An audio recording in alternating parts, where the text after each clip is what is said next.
Welcome to the How to Be Awesome at Your Job podcast, the show where brilliant professionals share how to sharpen the universal skills required to flourish at work. Enjoy more career fun, wins, meaning, and money with your host, Pete Makaitis.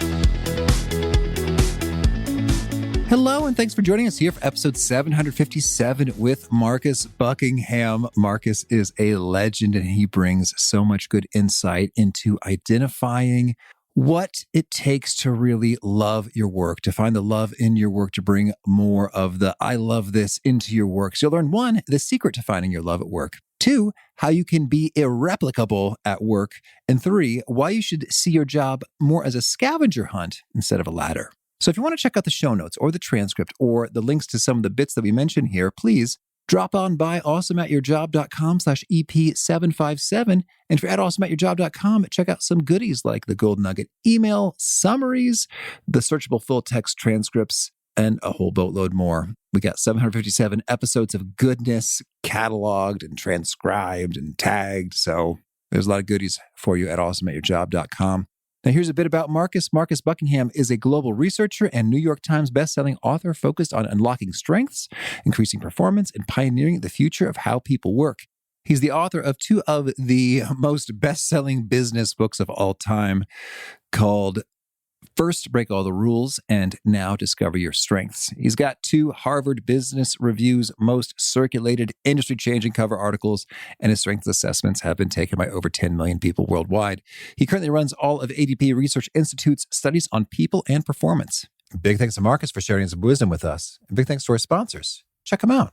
One sponsor to check out is Storyworth. Whenever I'm thinking about meaningful Father's Day gifts, Storyworth leaps to mind. Storyworth helps you preserve precious memories and stories from your father for years to come. Each week, Storyworth emails your loved ones a thought-provoking question that you get to help pick, such as, what's the bravest thing you've ever done? I personally love the prompt so much that I have refreshed Storyworth's questions page many times looking for more. Storyworth makes the writing process super quick and easy. All your loved one needs to do is respond to that email with a story, and then you get a quick copy of that. And after a year of this fun, Storyworth compiles your loved one's stories and photos into a beautiful keepsake hardcover book that you'll be able to share and revisit for generations to come. Families love Storyworth so much, they've got 25,000 5-star reviews on Trustpilot and have millions of stories preserved. So give all the fathers in your life a unique, heartfelt gift they'll all cherish for years. Storyworth. Right now, you can save $10 on your first purchase when you go to storyworth.com/awesome. That's storyworth.com/awesome to save $10 on your first purchase. And big thanks to our sponsor, Acorns. Acorns makes it easy to start automatically saving and investing for your future. You don't need a lot of money or expertise to invest with Acorns. In fact, you can get started with just your spare change. Acorns recommends an expert-built portfolio that fits you and your money goals, then automatically invests your money for you. NerdWallet.com, whom I love on these sorts of matters, gives Acorns a whopping 4.7 stars and says, quote, if you want to make the most of your spare change, there's no better place to do that than Acorns. Head to acorns.com/awesome or download the Acorns app to start saving and investing for your future today. And we got a legal disclaimer here. It may not be representative of all clients. Tier 1 compensation provided. Compensation provides an incentive to positively promote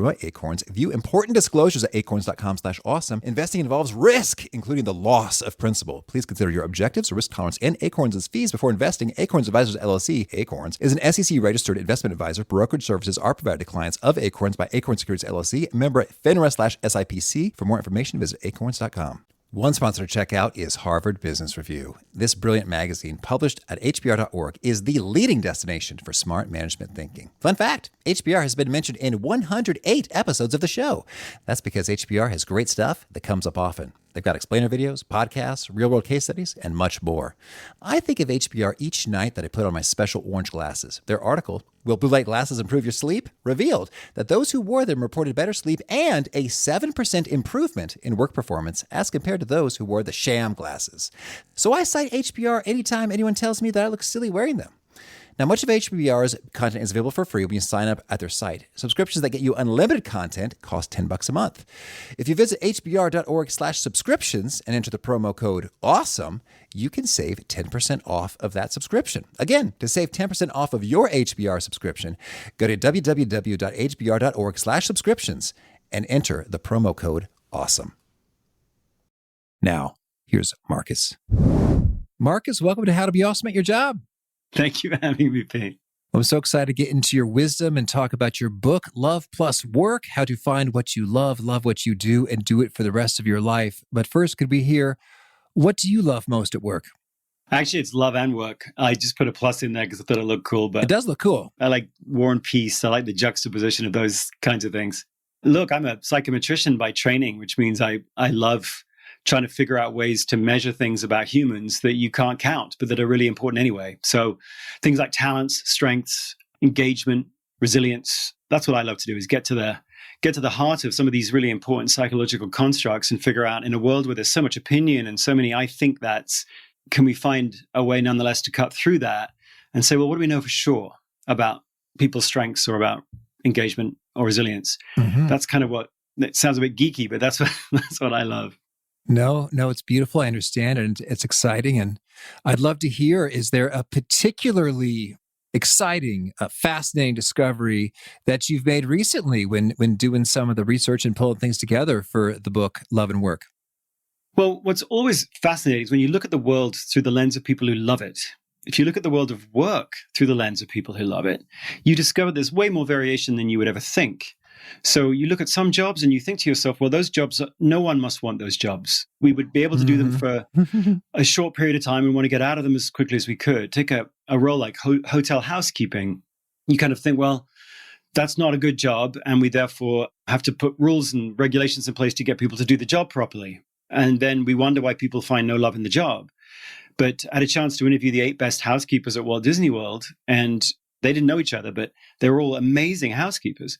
And you look at their job through their eyes, and the sheer amount of variety and creativity and innovation that goes into their job from their perspective. One of them lies on the bed and turns on the ceiling fan. That's the last thing she does before she leaves the room, because that's the first thing a guest does after a long day out in the theme parks. And she just loves she'll sit in the tub and sit on the toilet just because that's the way the guest will see the room. Another one loves the fact that she can make a show for the kids. And so every time they come back in, she'll have arranged the fluffy toys in a little scene, and Minnie's arms on a remote control, Mickey's arms on a empty French fry container. And the kids think all day long, Mickey and Minnie just hung out the bed snacking and watching TV. And you suddenly see this world open up, because you're looking at a particular job, in this case, through the lens of people who love it. And it's like, oh, now, yeah, there are rules and regulations that say don't touch any more of the guest possessions you need to, than to clean a room, and don't lie on the bed. So weirdly, we've created rules that almost make it harder for the people who love that job to love that job. Mm-hmm. But that's one of the biggest takeaways from all the research that went into Love and Work, is you look at the world of work through those people who love what they do, and the detail that you get isn't anything like you would expect. Mm-hmm. Boy, that's really inspiring. And I remember when I was really loving work, and I was doing strategy consulting, and I was super excited. Like, that was sort of the dream I had from all through college. And it's like, oh, I got into Bain, and I was so thrilled and pumped. And then somewhere we were having a conversation with my fellow, first years, and the conversation came up as that whether or not we did good, we contributed to good. And so for me, I thought, well, that the answer was obvious. I was like, well, but of course we do good, or otherwise we wouldn't be here. I mean, if you just think about it, we get an insane amount of responsibility for a 22-year-old. We're working on projects that the client's paying $500,000, $1 million a month for a small team for. It's expected that we're going to generate a return on that that's like 10x of, what they invest in us. Their share prices are going to go up, which will impact those who are saving for their college, for retirement, for nonprofits, for philanthropic grant-making foundations, that the wealth we're creating is hugely leveraged at this point in time. And so they were just dumbfounded, huh? We just thought this would be a good pathway to get to business school and, have cool careers. And so, but you're right. People can have vastly different perspectives of their jobs, and that in turn fuels their emotions, engagement, motivation, and, well, I'm sure you know a whole lot more about what that fuels than I. Yeah, sure. I mean, biology loves variation. And by the time we get to be 19 years old, we have 100 trillion synaptic connections in our brain. And no one has the particular network or pattern that you do or that I do. And the people that we grew up next to, our brother, our sister, people in the same house, same socioeconomic upbringing, same race, maybe, same gender, maybe, we are totally different from them. in terms of what we love and what we get a kick out of and what we pay attention to and what we ignore and what frustrates us. We have more synaptic connections in our brain than there are stars in 5,000 Milky Ways. And from that uniqueness comes really differently specific things that we love and that we loathe and that we lean into and that bore us.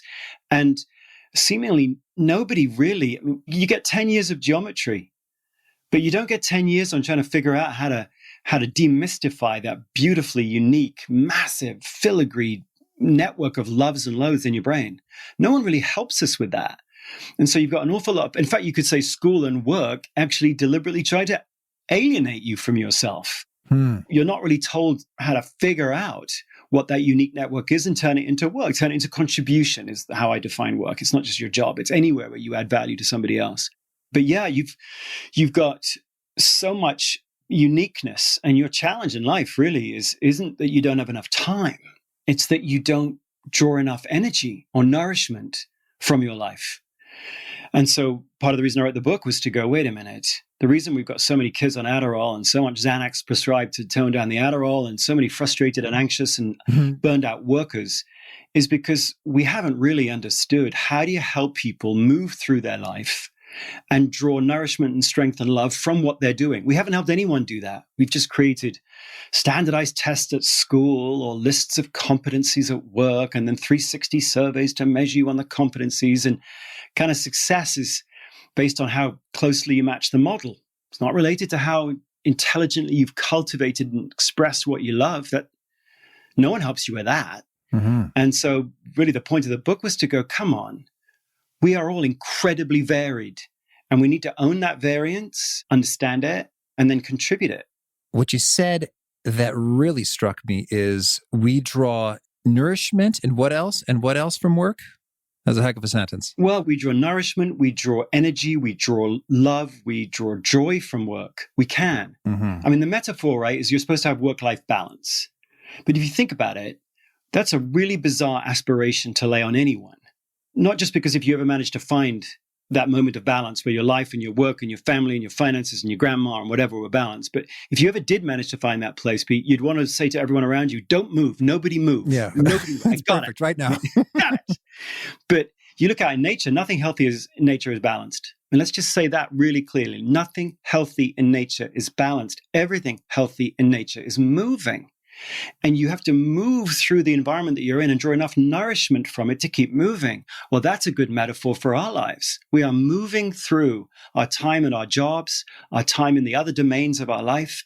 And our challenge really is, how do you move through your job, your family life, your community, maybe your political activism, your faith, whatever, your hobbies? How do you move through life and draw enough joy and nourishment and love from that movement in order to keep growing, keep contributing? That's not easy. No one said that it was easy, but no one tells us about any of that at all. And that's a crying shame for many of us. All right. Well, Marcus laid out for us what are the key principles that we need to follow in order to be drawing nourishment, energy, joy, and love from our work and other things that we engage in. Well, the first thing is to realize that you have a weird inside you. That's the very first thing. Not that you are weird, but that you have a weird, which is a noun, W-I-R-D. It's actually a Norse idea that you've got inside you at birth, independent of what happened to you as you grew up or independent of your parents or whatever. You've got this unique daimon, this unique spirit. And for them, they called it your weird. And you have to get in touch with your weird if you're going to live a productive and happy life. Today, we don't need the spirituality necessarily. We just know from the clash of the chromosomes that you do have, from the get-go, an incredibly filigree network of synaptic connections. We know that. So the first thing for you, all of us to understand is the most important aspects of you, what you lean into, what repels you, what uplifts you, what drains you, and the specifics of that. The fact that you are drawn to, reading the back of a milk carton, whereas somebody else is drawn to make little dolls out of corn husks, and somebody else is drawn to make shapes under a kitchen table with tile. I mean, we're all drawn to really different things. Those things are really are unique to you and super important to understand. So first of all, everyone should know they're not a blank slate. They weren't created by how they grew up or by the traumas that they experienced. Those things might occlude you from seeing you, but you have within you this biologically, we can see it, an incredibly powerful combination of networks and synapses that lead you in certain directions and away from others. That's the first thing. The second thing, of course, is that the world is telling you about it all the time.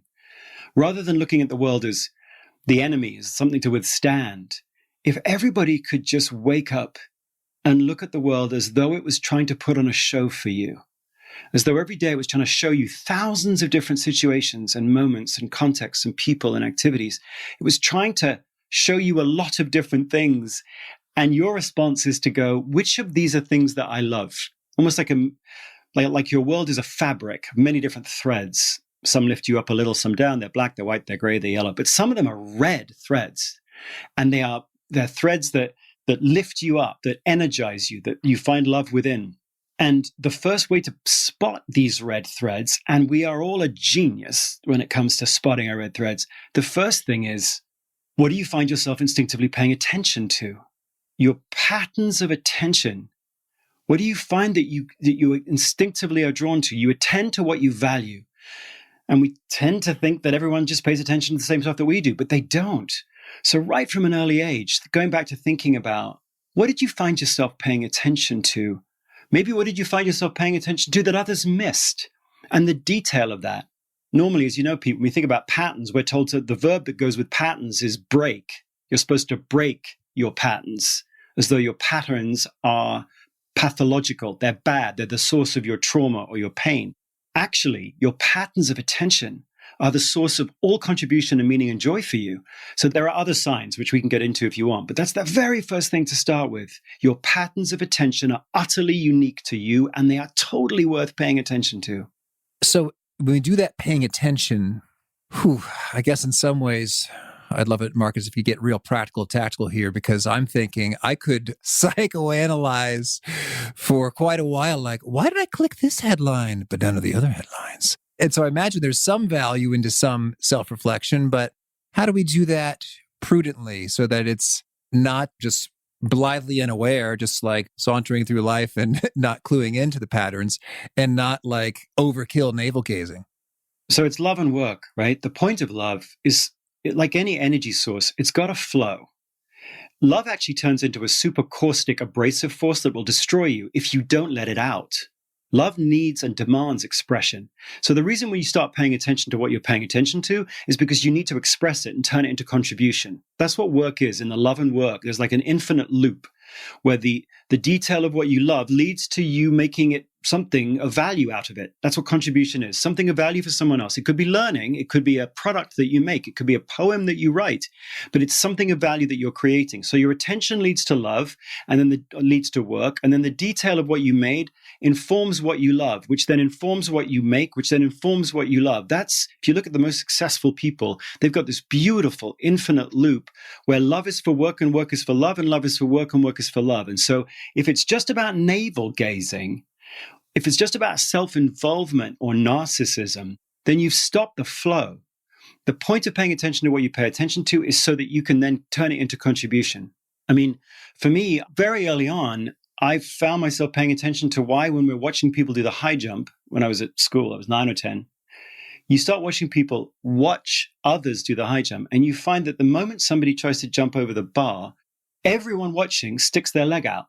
And then they deny that they're doing it. No kidding. Or they raise high on their tippy toes and they deny that they're doing it. And I was fascinated by the fact that all these people, because then you turn around and you go, why'd you do that when he jumped over the bar? And the person goes, I didn't do that. So it's like instinctively, but unknowingly, everyone's kind of weirdly willing the other person over the bar. And for me, I went around, no one else in my school seemed to pay attention to that. No one was even interested in that. And I didn't know it would lead into a career as a researcher. I didn't know that at 9, that's for certain. But I was so aware of being aware of something other people weren't that I even remembered, I remembered it 50 years on. You're like, whoa. And 20 years later, some Italian scientist discovers the existence of mirror neurons, which is where we try to mimic the experiences and the emotions of others, which is why we do the leg kicking. I didn't know any of that. But you're starting off by going, is the stuff that you're paying attention useful in any way? And for me, weirdly, it led me to learn differently. I didn't like fiction. I liked nonfiction, particularly nonfiction about why the world works the way it does. Why is white light made up of all the other colors? Why can you sink a ship and when can you do that? Why does every society ritualize death? Every society I ever studied, why? Like, I'm that guy. And so from a very early age, I was lucky enough that I paid attention to some stuff and then noticed that I was the only one paying attention to that stuff. And then it became a channel through which I could learn and then through which I could contribute. All of us can do that. All of that I just described for me could sound super boring to you, but for me, that's a real experience. So for any one of us in our work right now, you start off by paying attention to what you're paying attention to, and you know that no one else is. And that's the place where you begin to start carving your job to fit yourself, which is what the most successful people do. And so when we pay attention to what we're paying attention to, are there any key practices or questions or reflections that help surface some of these patterns all the more clearly to us consciously? Yeah, there's 3 clues you can watch out for. Actually, before that, just FYI, the most successful people don't do what they love. I run a research institute. We have no data at all that the most successful people do what they love, that they do all that they love. In fact, the data show instead that the most successful people find love in what they do. And the threshold seems to be 20%, like 20% red threads. The Mayo Clinic research on doctors and nurses who don't struggle with burnout shows that they don't do 60%, 70% red threads. 20%, you stay above 20%, and 40 looks like 20, 60 looks like 20. Above 20% red threads is like, that's a really interesting psychological threshold. You go below that, 19, 18, 17, 16, and there's almost a perfect linear 1 percentage point increase in burnout risk. It's like below 20% and you start to get psychologically damaged. So what we're all striving for is not a red quilt at work.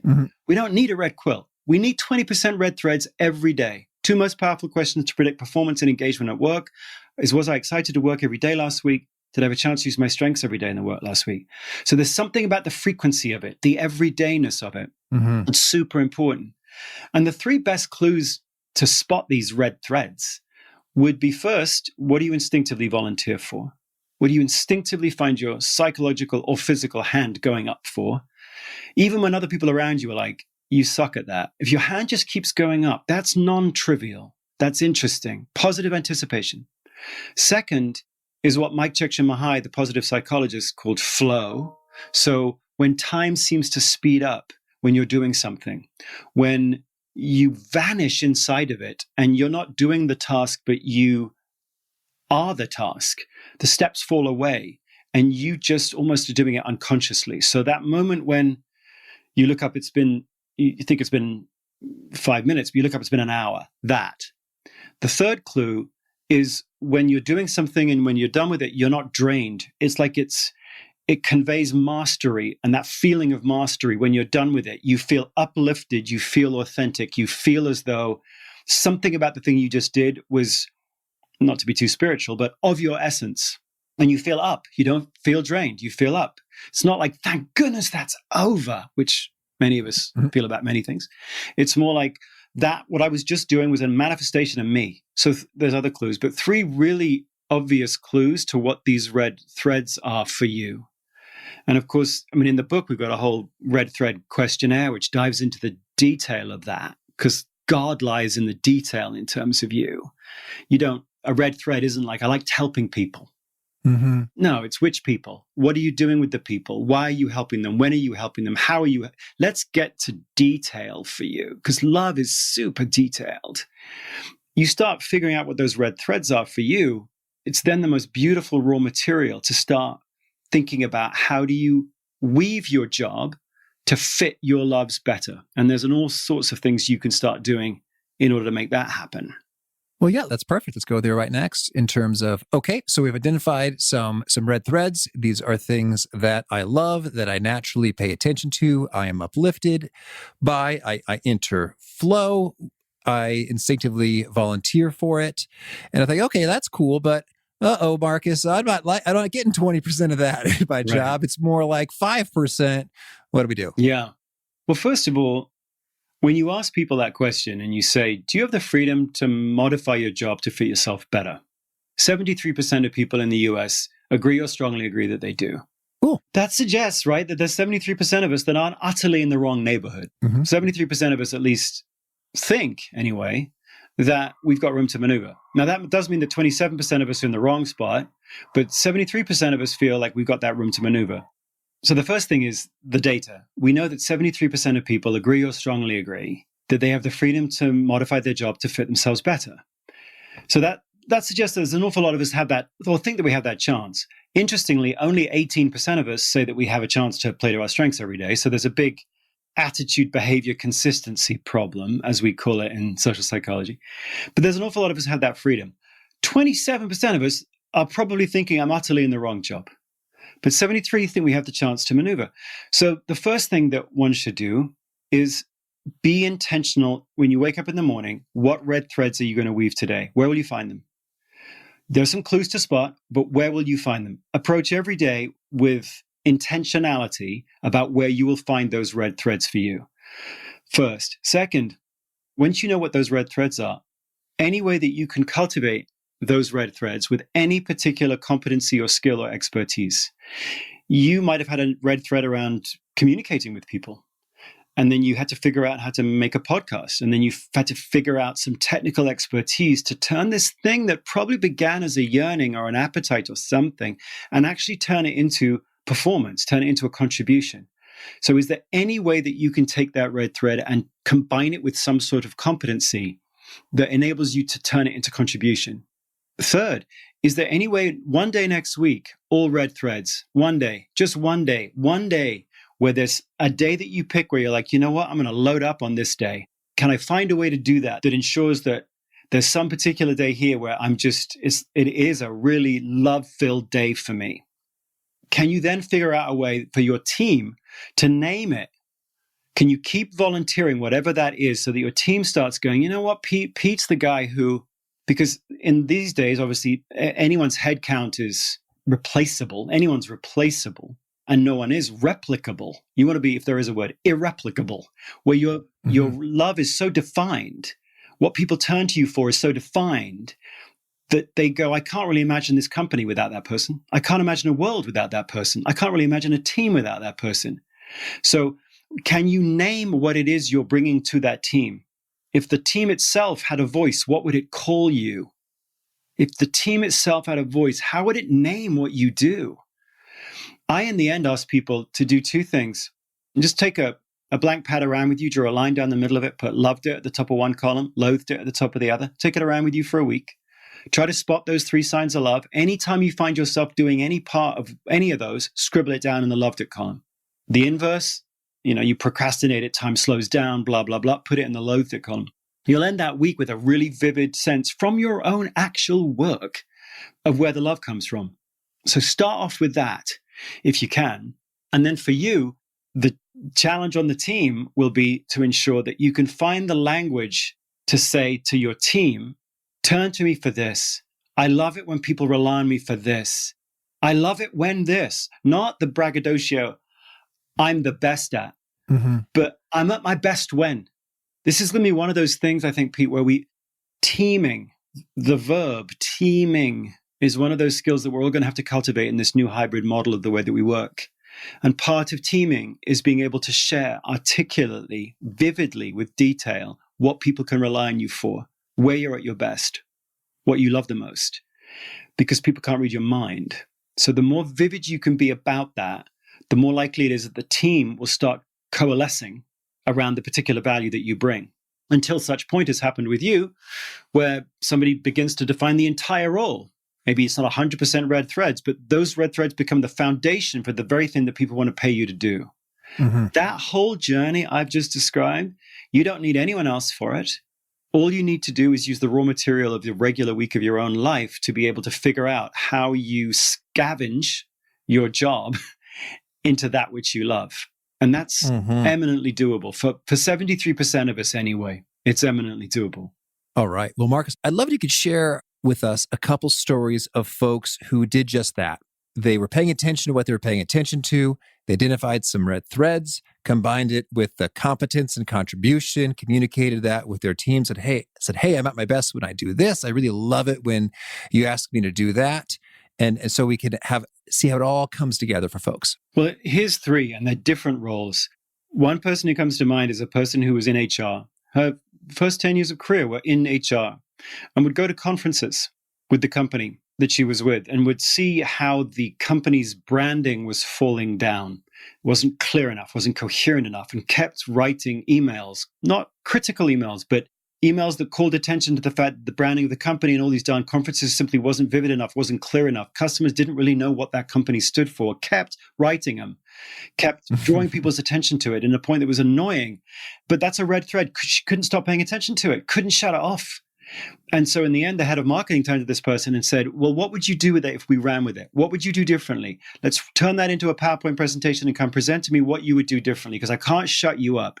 Cut a long story short, that presentation goes really well. That person turns 15, 20% of their job into branding at conferences, learns all about how that actually gets executed and activated, signage, logos, colors, brand palettes, etc. So now is the head of marketing for a very large human capital management company. Head of marketing. Didn't start off that way. Started off in HR. But because of whatever reason, couldn't shut off the brand cacophony at these conferences, turns into a very, very different job. Mm-hmm. A totally different example at a different end of the spectrum, those housekeepers I was telling you about. Well, one of them, her loves were busy, busy, busy check-in, check-out days. When the cart has to be, this is more detail than you might want, but the cart has to be perfect. Everything about the cart that moves up and down those different floors has to work absolutely perfectly because everybody is getting in and out of those rooms. There's such a volume of people checking in and volume of people checking out. Everything's got to work unbelievably perfectly. And for whatever reason, her geekiness, what she geeked out on was the precision and the authenticity of the materials on the cart, making the whole darn thing work so perfectly, initially just for her floor. And the manager just sort of figured out that she was getting on, particularly on busy days, she was getting it done with super quality, whereas everyone else was struggling. They were behind. They couldn't find the stuff that they needed for the rooms. Anyway, she just kept showing what that red thread was for her, and then volunteered to help others when she was finished get their carts sorted. And in the end, the manager went, you know what? We can have you clean a few rooms, but what we really need you to do is you're the person that's responsible for the accuracy and the efficiency and the smooth running of everybody's cart. And that might not sound engaging for many people. For that particular person, it was like, that's exactly what I want to be paid to do. Again, she's not doing 100% red threads, but just kept unconsciously paying attention to some particular aspect of her job, kept volunteering it, not asking to be praised for it necessarily, just kept volunteering it. And lo and behold, the job came to be morphed so that it actually was a manifestation of her loves. Mm-hmm. There's a million other examples if you look around, but those are two that come to mind. Ooh, I love it. And I do. I want to hear one more if I can from your millions. Well, the other one that I was just talking about the other day, my publisher's HBR, Harvard Business Review. And we've put together like a leader series with them where they've said we want to have learning around everything in the book because there's really no curriculum around how do you find that which you love and figure out a way to turn it into contribution. There's no language, there's no ritual, there's no discipline around that, certainly in the world of work. So they put together a whole ongoing learning series. The person that's leading it is a person who initially came up through publishing. She's a book publisher and yet couldn't help herself as the world of publishing changed and bookstores vanished and everything became, how do you nurture a community? And author after author after author struggled with creating a community. And publishers struggled to build relationships with readers because the intermediary used to be the bookstore, but now the bookstore's gone. So more and more publishers and authors kept turning to each other going, how the heck do we build community? Well, this person just kept finding herself going, I love doing web series. I will host any web series. This is what she's saying to the authors. I'll host any web series you want, any content you want. I'll be the face of the publisher. I'll keep doing that for you. Now, it wasn't in a job title, wasn't anything to do with a job description, actually, but she kept doing it. Authors loved it because you're building through the author and through the publisher, a relationship with a growing cadre of readers. So much so that every book that she did it for was massively more successful than the others that didn't have it. So, of course, the editor-in-chief turns to her more and more and goes, can you do this one? Can you do this one? Could you do this one? Could you do this one? At some point, she goes, I would love to. But unfortunately, I've still got these other responsibilities hanging up over here. If you can get someone to help me with these, then I can continue to do this stuff that elevates our authors and builds community. Well, now, lo and behold, that's her entire job, because that's so valuable. Happens to fit perfectly with the whole dynamics of the publishing business right now. If it hadn't fit perfectly, would it have worked out exactly the same way? I don't know. Bottom line is, she found some red thread, pulled and sort of saw where it led, and turned it into an entirely different job than the one that she had even 3 years ago. That's so good. Well, Marcus, let's say that listeners are fired up, like, yes, I want to identify these red threads. I want to do more of these red threads. I want to communicate and find the contribution therein. Do you have any top do's and don'ts for folks who are embarking on this path? Well, in terms of career, yeah, first of all, the best place to start is where you're at right now. You didn't start wrong. You didn't start right. For you, Pete, like joining Bain, was that good or bad? Who knows? For me, I left university, went to Lincoln, Nebraska. Why? I don't really know. There was a sign of a red thread there somewhere. I'd done an internship with Gallup and I kind of liked one bit of it. And I was like, why not? Goodness knows why you did what you did. But for anyone who's listening, you've got so much ahead of you. Start by thinking of your career as a scavenger hunt for love. It's not a ladder. It's not a lattice. You're not climbing anywhere. You're just scavenging. You're looking for red threads right now where you are. First of all, do that. Second, don't put too much of your faith in the why or the who. Put most of your faith in the what. Normally we think of a career as like finding your calling, which really means finding your purpose. But the two least engaged, least resilient professions of all that we've studied are healthcare providers, so doctors and nurses, and teachers, people who educate in schools, in case you didn't know what a teacher was. But there couldn't be two professions where the purpose of their work was more vivid and more honorable, helping the sick and helping the youth. And yet they're the most disengaged. What that tells us clearly is that although you may believe in lots of different whys and purposes in your career, in the end, what nourishes you or doesn't happen at the 30,000 foot level. It happens at the 2 foot level, the 3 foot level. What activities are you filling your week with? What activities are you doing today at 9 o'clock or at 3 o'clock in the afternoon? What are you actually doing? Because in the end, what you're actually doing, the specifics of these red threads trump your purpose. If you believe in your purpose and for whatever reason, the day-to-day reality of what you're doing is loveless, then you will be psychologically damaged as nurses and doctors are today, independent of the pandemic. So watch out that you don't try to use the who to compensate for you being in the wrong job, or the why rather. If you believe in the why, but you're in the wrong role on the team, it doesn't matter how much you believe in the why or like the people you work with. In the end, it's the activities themselves that will nourish you or not. I guess I'll give one more. As I mentioned, the idea that what's really valuable in work right now is specificity. So one of the things to think about is think about your career as an hourglass where it's wide at the bottom. You're scavenging. You're seeing what all of those different threads are out there, and you're pulling on these different threads and seeing where they lead, and you're honoring where your loves are, and you're taking them seriously. But the middle of the hourglass is, at some point, you need mastery. Today, we seem to value follower fame or dilettanteism. Anyone's an expert today. But actually, deep down, we do know, as Hippocrates said, life's short, the art is long, or the craft is long. So at some point, you're going to want to take those red threads of yours and honor them with your undivided attention. Professor Anders Ericsson said 10 years. Malcolm Gladwell popularized that as 10,000 hours. But the takeaway from that isn't that you invest 10,000 hours, you can be great at anything. That was a misunderstanding of the research and the data. All the data really shows is if you've got a love, if you've got a couple of red threads at some point in your career, you're going to want to give at least 10,000 hours to the mastery of that. And out of that, the top part of the hourglass is, out of that comes leadership. We follow people who turn our anxiety into confidence. That's the job of a leader. And the best way to turn anxiety into confidence is to have deep mastery in something that we can all see and is important to us. Get deep in something. It doesn't become narrowing. You don't get narrowed. Your depth becomes the integrating point for your learning, but it also becomes your justification for being able to lead others. They now know who you are. They know that you've asked 17 questions, opened 17 more doors, can see around the corner more vividly. Your depth, that middle of the hourglass where you get narrow and focused, becomes the authority that you need to lead others. So those would be some of my do's and don'ts.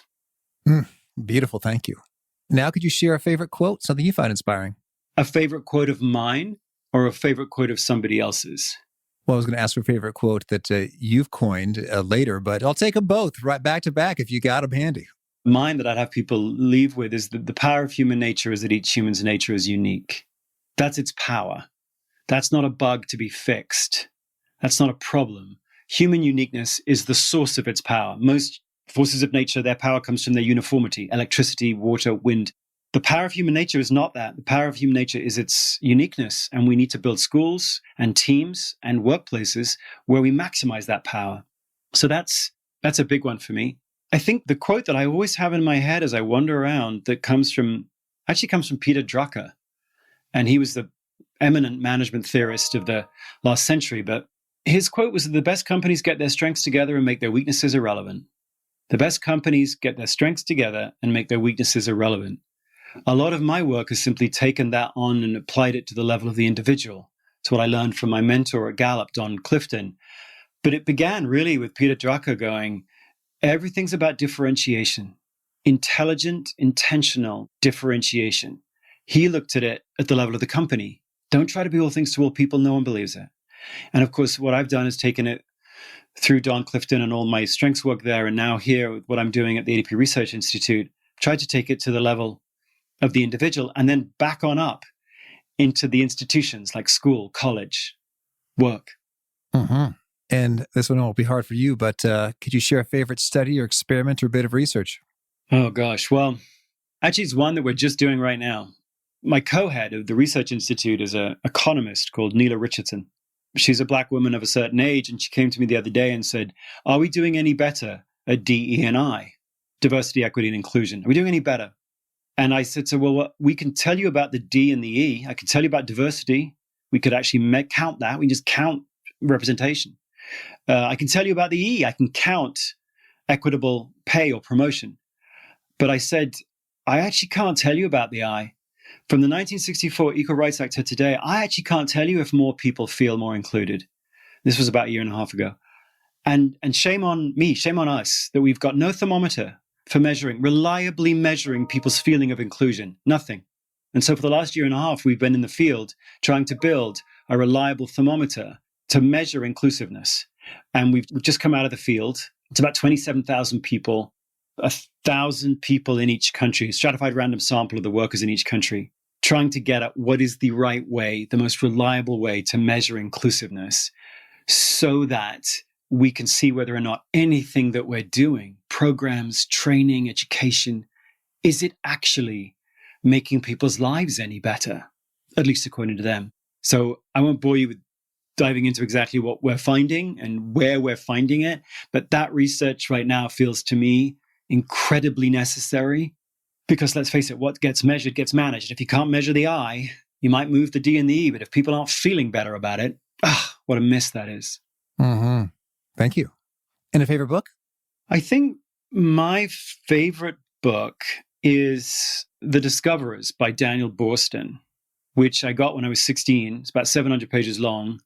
And it's just a book about men and women as discoverers, people who ask why, and why this and why that. And it confirmed for me that, because I was reading Lord of the Rings or trying to read Lord of the Rings at the same time, and I was bored to tears. I was bored of the rings.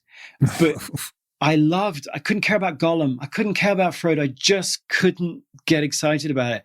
But why does Marie Curie ask the questions that she does in her laboratory? Why does Isaac Newton put a thin shard of glass in the window of his Cambridge student digs and then see a rainbow of light on the wall? That's what that book was all about. And I loved it. I mean, I read it like it was like it was Lord of the Rings, but it wasn't Lord of the Rings. It was a book about people asking why. Mm-hmm. And a favorite habit? I love walking really fast. Okay. I live in a place with lots of hills, and I love that pounding heart energy. I don't really like working out inside. I'm lucky enough to live in the country, so I've got hills all over the place and trees everywhere, and pounding up a hill and down a hill and stepping over rocks. And I saw a bobcat the other day, like a bobcat. I'm British. There are no bobcats in Britain. I saw a bobcat. Sorry to be so excited about bobcats, but that was amazing. So I love out pounding up hills and down dales and doing that every day, getting my heart racing. Well, Marcus, I was doing the math when you talked about, 9 years old and 50. I thought, you're a very handsome, youthful looking man. Well, I appreciate that. What's the secret? Is it the exercise? Is there a moisturizer I need to start using? Like, well, how do you do it? Well, I'm 57. I'm not 59, but it's genes, man. I mean, my dad's dead, but my mom is 83 and looks like she's 70. It's just, I don't know what it is. It's, she's got youthful genes, and somehow she passed something on to me where I don't really have a health regimen other than walking a lot, which, as I said, I loved.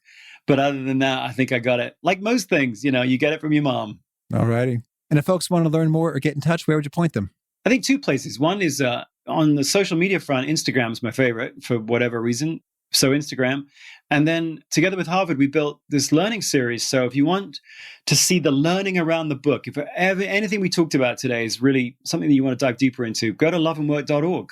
And you'll see there's like 6 hours of content all around the ideas and the practices of some of which we touched on in the podcast, and then a whole lot more. All right. And do you have a final challenge or call to action for folks looking to be awesome at their jobs? Take your love seriously, because if you don't, no one else will. I mean, that's the place to begin. The more filigreed and detailed and vivid you can be in understanding that which you love, the more likely you are to respect and be curious about the loves of others. If you don't start with yourself and really dive deep into the detail of you love it when what, write 3 love notes. That's what I would do. Write 3 love notes, which is simply a sentence that begins, I love it when, and then finish the darn sentence. And you got to have a verb in it. Not I love it when people praise me. No, I love it when I do what, when, how, to who. Love lives in detail, and most of us have forgotten the detail of that which we love, which is why the most common answer to the question, what are your strengths in a job interview, is I love working with people. Mm-hmm. And it's like, come on, what are you doing with the people? Which people?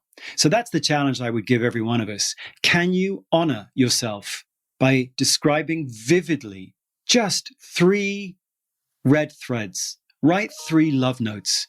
Because if you don't take yourself seriously in that way, don't expect anyone else to. They can't read your mind, and they certainly can't read your heart.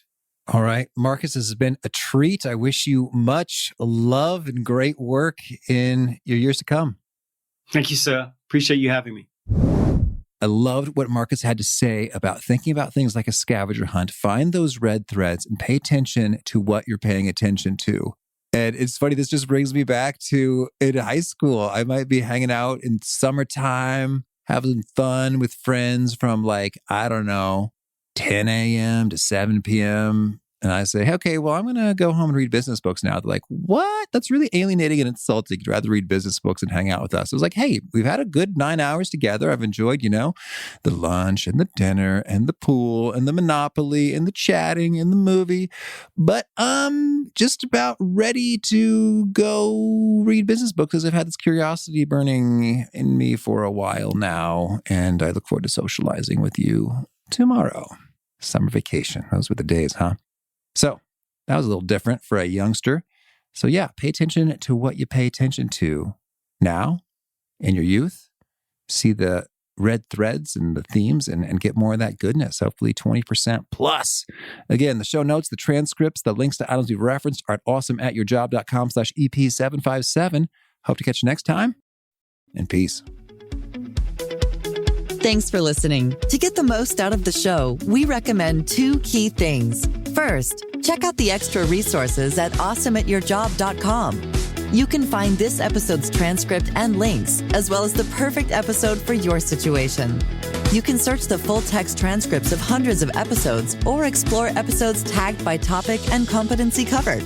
Second, subscribe to the podcast and get future episodes automatically. You can subscribe by telling Siri and several other smartphones and speakers, subscribe to the How to Be Awesome at Your Job podcast, or by tapping subscribe in your podcast player of choice. If you'd like some extra help figuring out podcasts and how subscriptions work, visit awesomeatyourjob.com/subscribe for guidance. Hope to catch you on the next episode of How to Be Awesome at Your Job.